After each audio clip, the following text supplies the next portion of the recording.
Katika kaunti ya Busia wameteketezwa hadi kufa katika eneo la Korinda viungani mwa mji wa Busia baada ya kufumaniwa na ng'ombe wawili wanaokisiwa kuwa waliibwa katika kijiji cha Busibwabo, eneo bunge la Matayos. Wenyeji hao wenye ghadhabu waliwavamia washukiwa hao na kuanza kuwapiga kwa rungu na mawe kabla ya kuwateketeza baada ya kukosa kutambua mahali walikuwa wamepeleka mifugo walioibwa.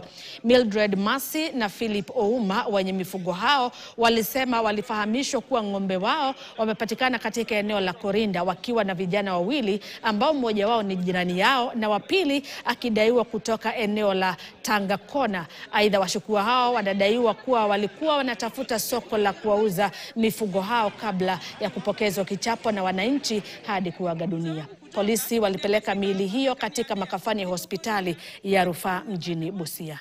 Wanapiga wezi na nimeona ng'ombe zetu.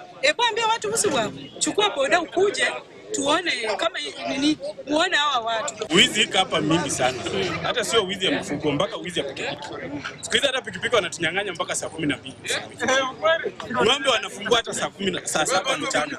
Wanafungua ng'ombe wanatembeza wanaenda. Mbuzi huwezi funga, siku hizi hata wanabeba kwa pikipiki. Tujitoe tufanye kazi, hata kama ni mjengo tufanye kazi. Tujitume, tusitegemee ile kitu ya kwenda kufungua kitu ya mtu. Utafungua kitu ya mtu unafanywa venye umefanywa, wenye wanafanywa hivi. Hiyo ni aibu kwa wazazi. Na hii mtoto kijana mwingine hii anatoka tu kwa mgongo ya nyumba yangu. Alijua tu nimeenda matanga, siko nyumbani, na akakuja akafungua ng'ombe yangu, akakata waya, akatoka na ng'ombe mpaka wa leo.